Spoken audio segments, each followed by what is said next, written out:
Hello, Divine One. Are you craving more from your adult viewing? Real bodies, real pleasure, and fewer tropes, perhaps? Then you're in the right place. Join us here every month for the inside word on the social sex revolution with replays of the intimate, insightful, and inspiring discussions we get into during our real-world sex watch parties. I'm Orgasmic Doula, Goddess Erica, and I'm your host. Now get comfortable, because we're about to go deep.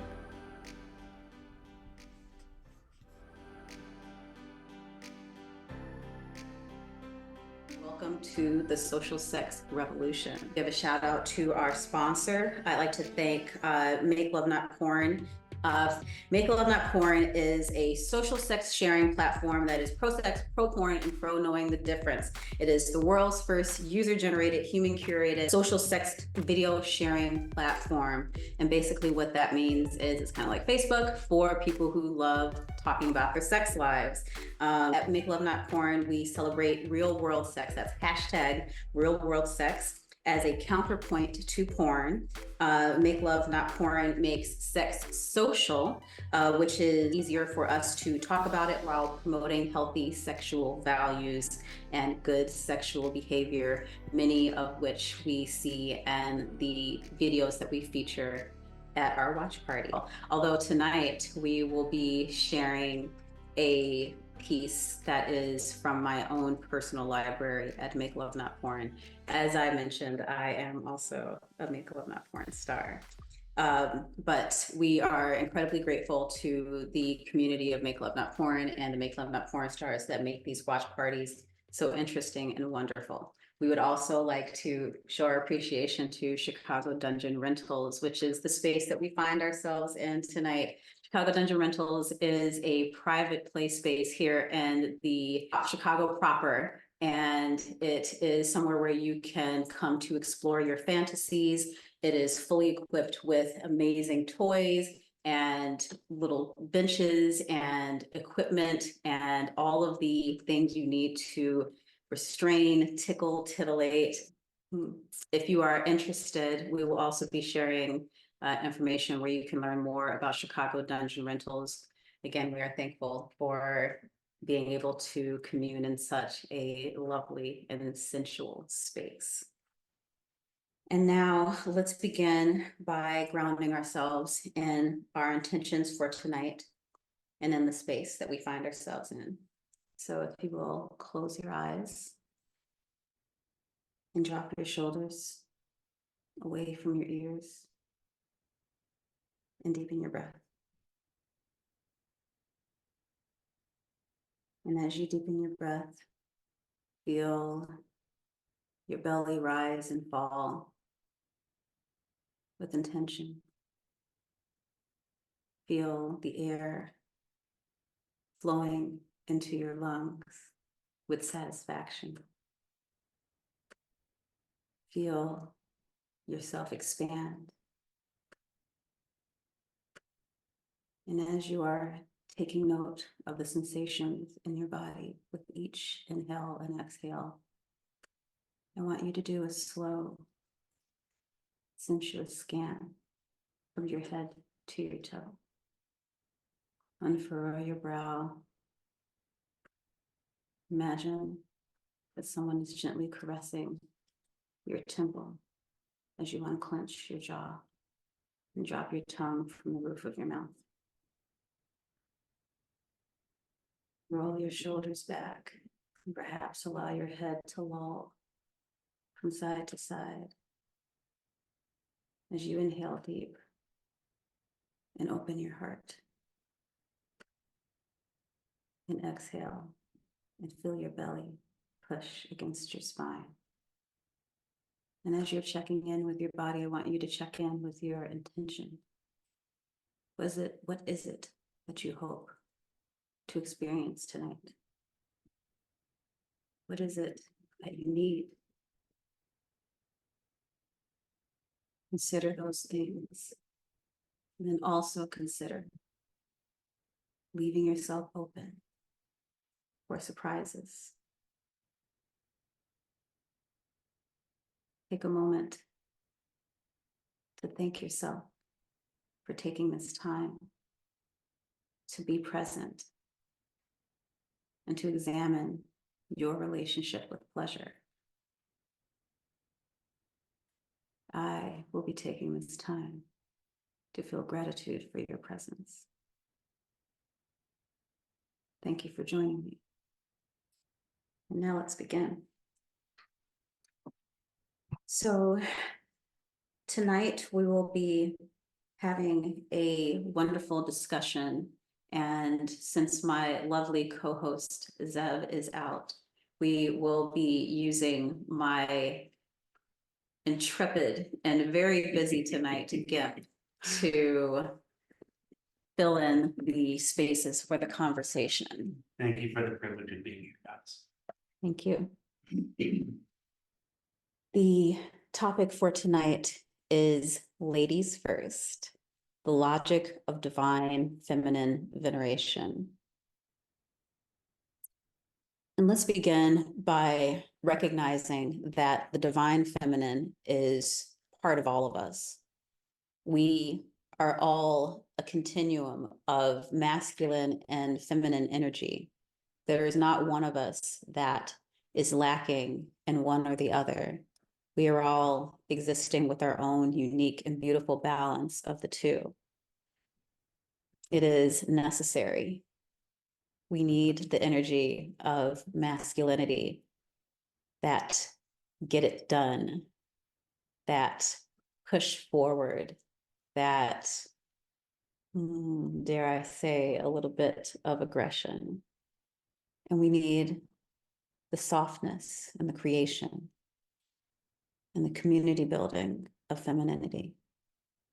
And we all are capable of tapping into those parts of ourselves. And to honor those spaces of ourselves and to love those spaces of ourselves, it is the most magical and transformative thing that you can do. That's why honoring the divine feminine from the perspective of someone existing in a masculine space, even as a feminine person, honoring the divine feminine isn't an act of lowering oneself. It is truly an elevation of oneself, because you have to recognize in the feminine that which exists in you. Let's talk about men who honor the feminine. And well, also let's talk about, like, okay, so we call you GIMP. Yes. Right? And I know that it just sounds like simp, but That too. and I think that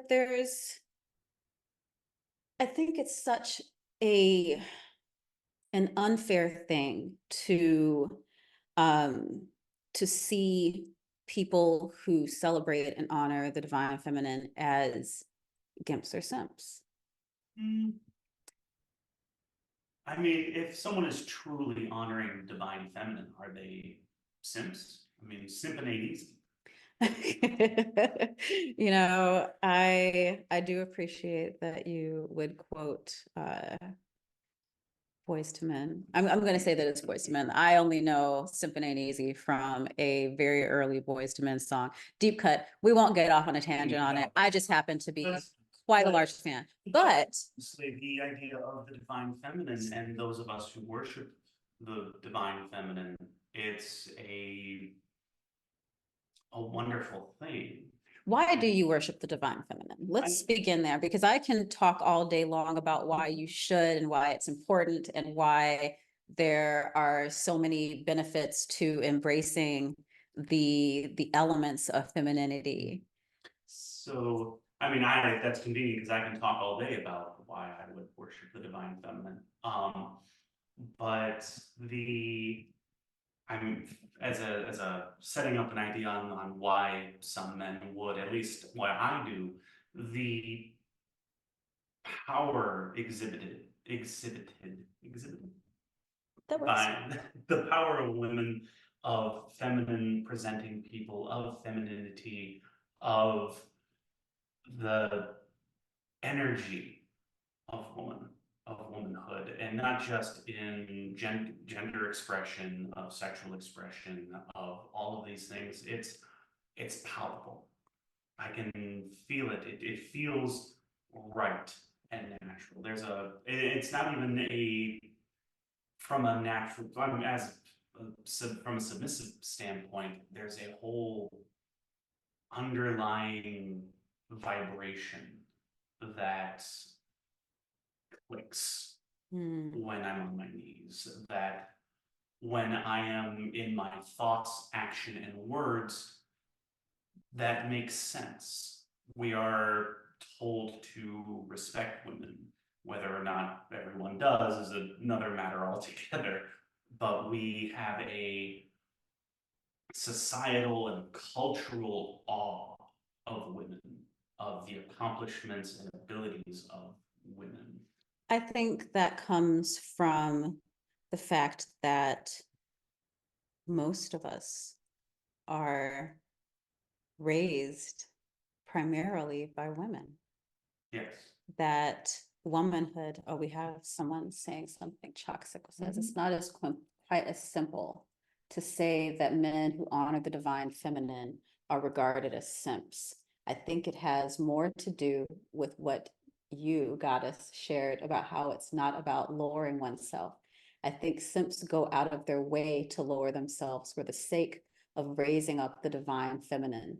There's implicit degradation on the part of the simp that isn't necessary to relish in the divine feminine. Mhm. That is a beautiful summation of that. Mm. Thank you, Choxical. Absolutely. Yes. I don't think that, I think that there's an intentionality to the taking that extra step to lower oneself. It's almost ritualistic.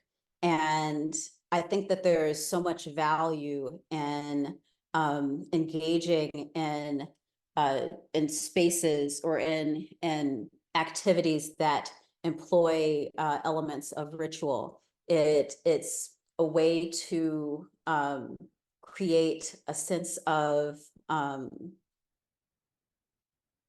rhythm, consistency, and patterns that you want to continue. And who wouldn't want to have a system to the way that you're honoring something that you feel so drawn and compelled to?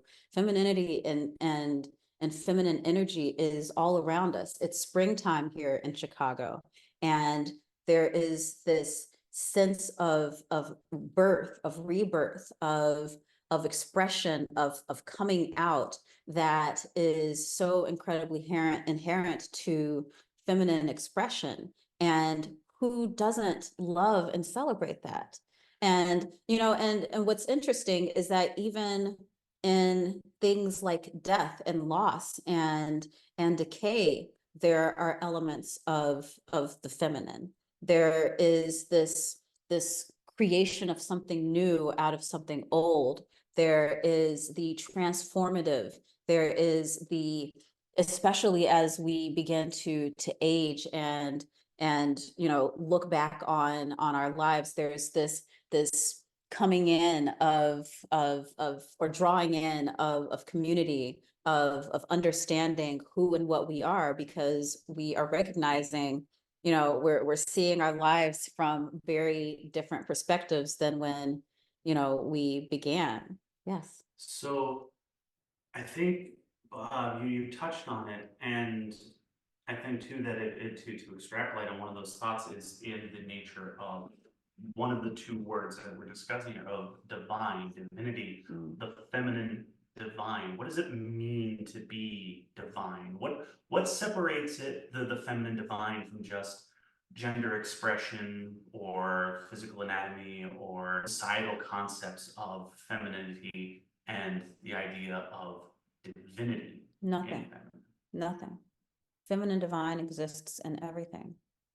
It exists, and you can't separate it from gender expression or from the way that you show up in the world. It's there. And that's honestly, if I, want to go off on a little bit of a tangent of how, feminine qualities and femininity can be denigrated, I think it's because there's a fearfulness of how incredibly powerful and pervasive it is. You can't escape it. And why would we want to? And that's why it's so important to celebrate it. But even in the divine of the feminine, there's the divine of the masculine. We can't ignore that. It exists, and it is just as necessary and just as beautiful and just as palpable. And we're drawn to it. It's that energy of I like masculine energy, so I'm gonna have to calm myself down a little bit. But it is that energy of virility. It is that energy of power, of control, of what's another step higher than control? Precision. It's precision. Dominance. Yes, of course. And that goes in with what Chuck School said earlier about the nature of it, of rising up to the divine feminine. We are reaching for it. We reach for divinity, masculine and feminine, and the desire to reach for it is in and of itself. Yet the attempt to touch divinity is an act of divinity, Yes. of acknowledgement of divinity. There's nothing degrading in that. No. It is.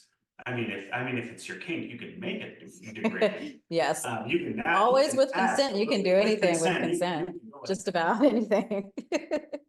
But it's that constant seeking of that, the feminine approval, of that matriarchal control of things through it. We see matriarchal aspects in society today and going throughout history, and it's that there is such veneration, I think is the word I'm looking for woman.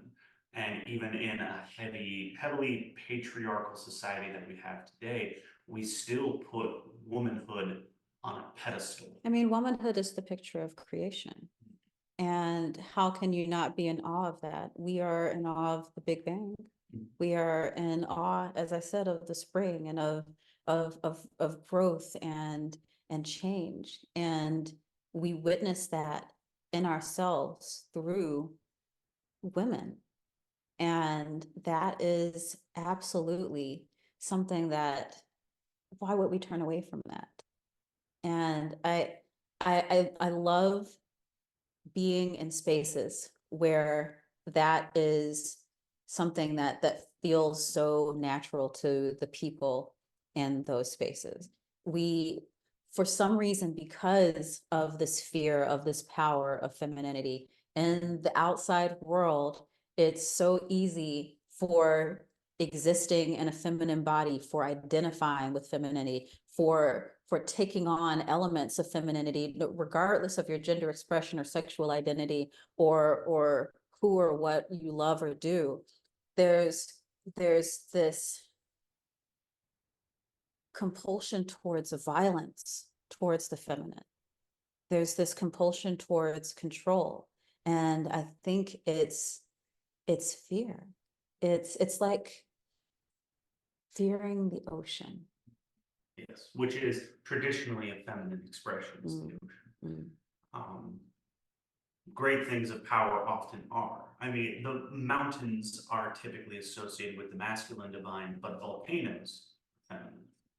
I don't think I knew that, but I think so. I've heard volcanoes referred to a she. usually whenever I discuss volcanology. Which you do often, which I'm sure you do often. Yes. Volcanology, a very important topic. But yeah, there's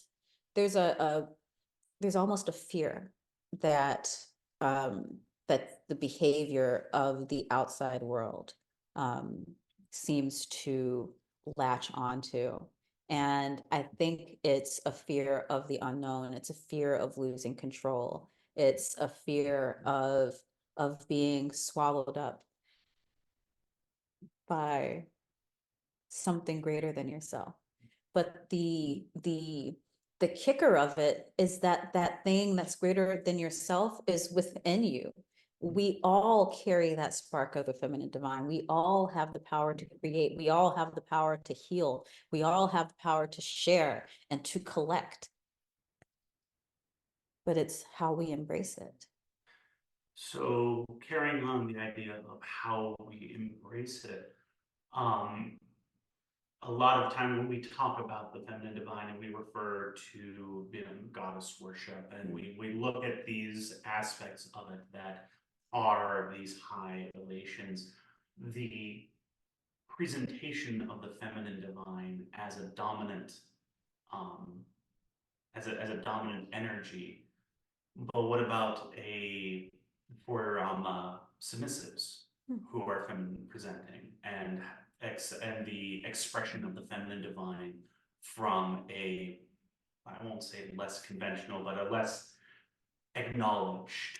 There is power in submission, and I talk about it all of the time, but it bears repeating. There is a power in seeing the value of your power and seeking another person, finding trust in that connection, and then gifting that person with that power. People in submissive spaces are still the people with the power. You have the power to say yes or no. You are the one who are dictating what you desire and need. And in those situations, it is the dominant person who is delivering on those desires. It is the dominant person who is controlling that power. And when you recognize that there's power in both of those positions, you can absolutely channel the feminine divine from a submissive space. It's necessary because the feminine deserves to be taken care of and cared for. And often in submissive spaces, that is what you are receiving when you give away your power. You are receiving care. And in a dominant space, you can receive that care. You're just demanding it. It's a common trope in masculinity that we both want to be nurtured by the feminine divine, but we also want to nurture it. To be protective of the feminine, but also to be protected by it. It's like you were saying we're often raised by feminine energies throughout our lives, and we grow up with that being a protective energy, and then we know how strong it is, even as we are hearing these narratives from the outside saying that feminine is weak and delicate and silly and not brilliant and able to move mountains. And when you hear about moms lifting cars off of babies, that's not gym bro shit. That's the feminine divine rising up through you, the power of creation, of love. I want to talk more about love. Let's talk about love and the feminine divine. So let's break it out from internal love and external love. Let's start with external love. How does the feminine divine love, and how do you love the feminine divine externally? I think that it's kind of like one of those Mobius strips. You are loving the feminine divine, and the feminine divine is loving you. Because the first thing that you must do in order to truly love and appreciate the feminine divine is to seek it within yourself. And once you find and appreciate it, you begin to give it care, you begin to nurture it, you begin to honor it. And you take that love and that appreciation, and that is when you can give it to the world, because you can only pour from a cup that has contents. And the feminine divine internally, how do we look inside all of us, ourselves, and we love the feminine divine within us? And I think it's first seek the simplest thing you can do is to first examine the ideas and the tropes around what it means to be feminine externally, and then examine your relationship with those behaviors and activities and thoughts and ways. And then ask yourself what it is that you appreciate about yourself that maybe tips into those spaces. Ask yourself how you want to create. Ask yourself how you want to heal. Ask yourself how you want to heal yourself. And turning love inwards is such a fascinating exercise because so many of us forget to. And when you begin to take account for your needs and your desires, and you begin to find ways to furnish those things to yourself, it changes the way you move through the world. It changes the way you embody yourself. The feminine divine begins to glow from within you because you are feeding and nurturing it. Plant-based, come on, like we have to water ourselves. And so you have to have those conversations. You have to find acceptance. Unconditional acceptance of self is the only thing that I want to talk about. If you are putting buts or ors into the things that you're saying about yourself when you're trying to offer care or consideration for yourself, you are missing out. You're doing yourself a disservice. You're doing the world a disservice because, again, it's reciprocal. You have to do the in to give the out, because at some point, if you're giving the out and you're not doing the in, there's going to end up being some level of resentment for the fact that you're not receiving what you're giving. You can give to yourself. You can act by an example. Show people what it is that you deserve. That is for dominance, that is for submissives, that is for men, that is for women. Let's talk about the strategic advantage of collaboration and community. Let's start by explaining what that means. Oh, well, the strategic advantage of collaboration and community is very specifically a trait of femininity. It is the compulsion, if you will, to bring people into safety. It is the desire to help without the expectation of receiving anything in return. It is the desire to give love and support and care without expectation of anything in return. That is the beauty of community. It is selfless giving. And again, if you're feeding yourself, you are able to give selflessly because you have excess. But the strategic advantage when you are someone who is celebrating and venerating the divine feminine is that you are bringing yourself into that space of community. You are bringing yourself into, you are presenting yourself as someone who is prepared to uplift and build. You are presenting yourself as someone who is willing to use your masculine energy to help make the community safer. That's strategic. That's beautiful. That is the beautiful marriage of the masculine and the feminine.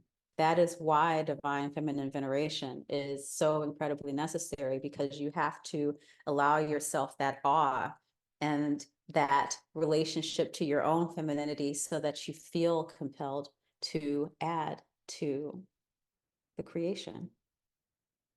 We don't all have to create people, but we can create support and care for the people around us, which is actually a really great segue into needing more spaces where men can appreciate women, where women can be safe, can feel respected and honored in their femininity.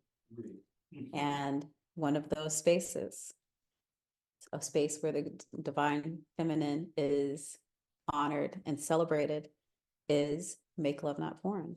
If you search goddess on Make Love Not Porn, you're going to get about 8 pages of results, just so you know. There is a beautiful freedom of expression. And as I said, creation is a element of the divine feminine. There is a beautiful freedom of expression. And there are so many ways to define and embody goddess in this space. And you see that through the real world sex on Make Love Not Porn. You are seeing the way that people are interpreting their femininity, are celebrating it in all body types, in all ages, in all gender expressions, even masculine presenting ones. It is so incredibly beautiful to see, and it is not something that you see in mainstream pornography, in those spaces where content is created for viewers who are expecting very specific things of femininity. Because one of the things that I did not bring up is the expectation in the outside world for femininity to be synonymous with subservience, to be synonymous with someone who is working constantly in service of someone else. And that is not the only thing that femininity is. And so when you find yourself in a space like Make Love Not Porn, where you are seeing people celebrating femininity as an act of service to themselves, that is, you don't see that many other places. And there are spaces like throughout, I mean, within the kink community, um, you had mentioned, the freedom of that expression of people being able to enjoy it, to live in and with and around that energy. And I think one of our local events that really hits that home is at GD2 when they have Femdom Friday. Mm. And the rules are very strict that dominant masculine energy is not permitted that night in the dungeon. And what ends up happening is you have the busiest night in the dungeon. Mm. And there is something about that dominant female energy that is more welcoming to Yes. people. And also what's beautiful is that the dominant masculine identifying people who do enter the space, they enter the space in support of the femininity. You will see dominant men who will enter often with another submissive, male submissive or female submissive, who are looking to interact with that energy. And it's a place where submissive women are more free to be themselves, to express themselves. There's safety in spaces where the divine feminine is celebrated and honored and welcomed. It's less aggressive, and it also happens to be one of the queerest nights of the month because because LGBT queerness, I community, believe, is always pigeonholed into the space of femininity. That's why gayness, when people are denigrating gay men, they are comparing them to women. You know, when you are when you're attacking and harming trans men and trans women, it's because you're seeing the toxic masculine as more powerful, because there's this perception of feminine in all of those bodies. And there's this idea that the aggression and the strength of masculine is supposed to control and mold femininity into their idea of what it should be. And that is so broken and so unwell. But not in the spaces that I like to be in.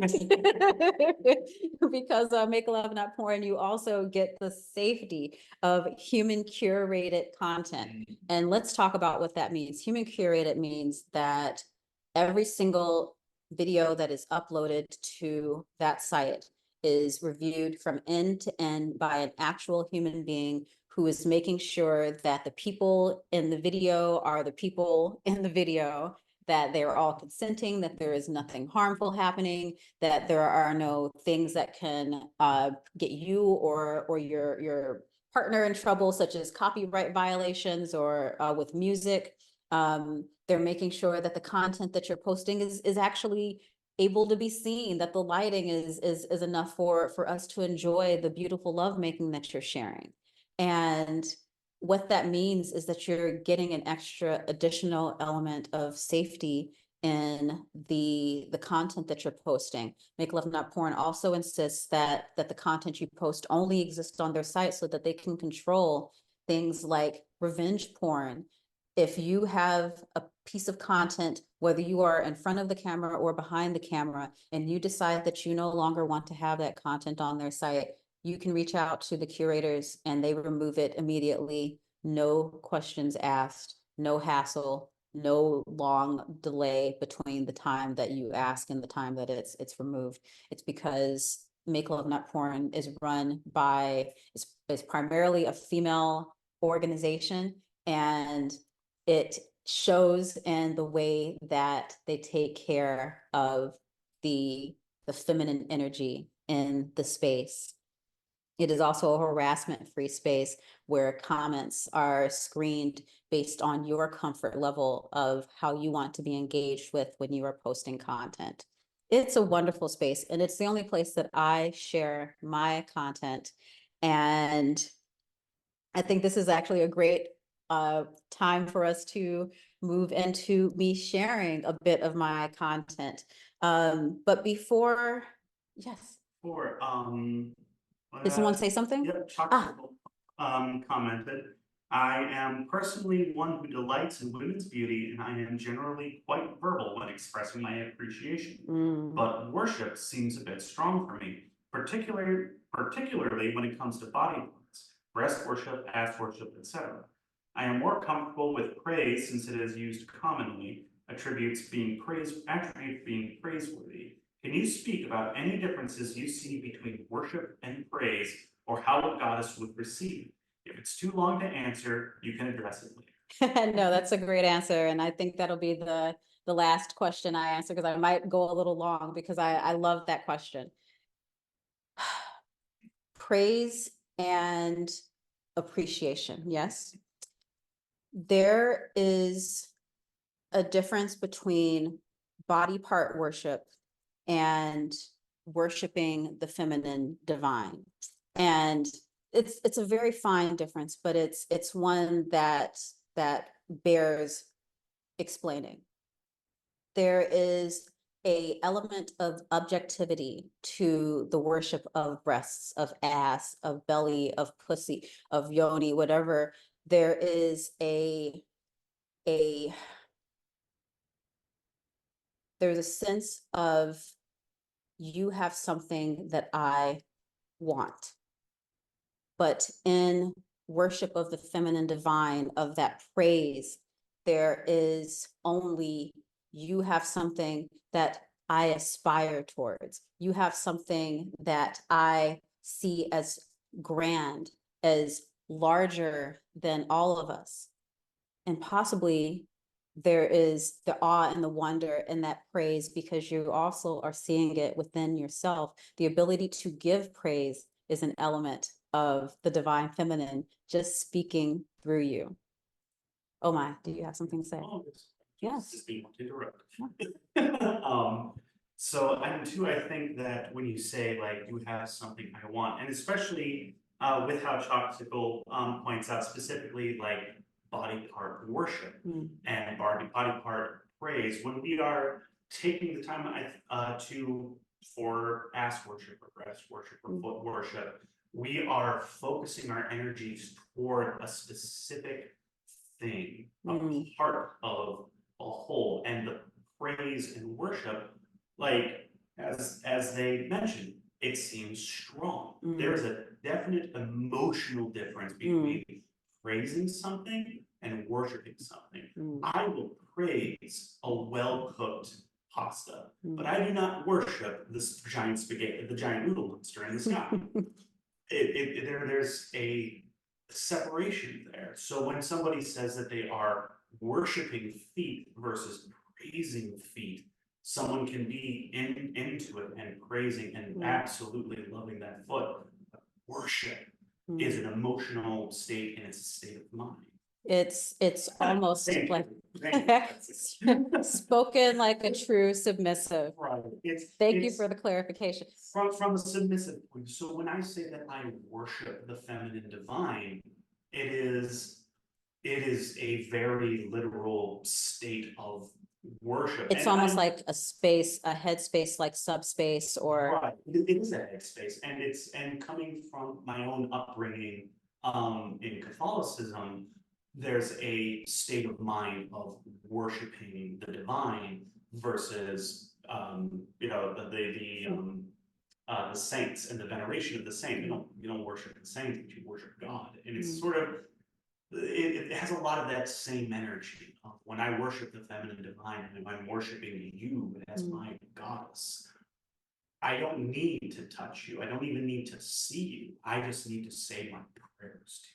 It's a form of meditation. It's a form of connecting with source.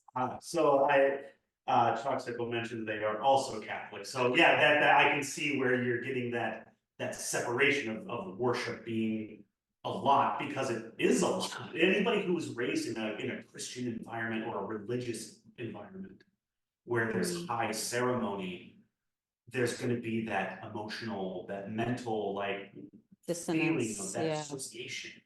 So when we're worshiping the feminine divine and we say we worship it versus praising the feminine divine, of seeing attributes that we appreciate, that we want to give praise to. It's stepping away from celebration and entering into a state of transcendence. Appreciation and devotion. Yes, devotion. Devotion is absolutely delicious. And I now. Let's say I know I was stumbling earlier, but now I'm in the right headspace for this. Oh no, but now we're moving on to my favorite part, which is where I share our feature video. And this is a video where I am honoring myself with massage. And this is called Tantric Oil Massage.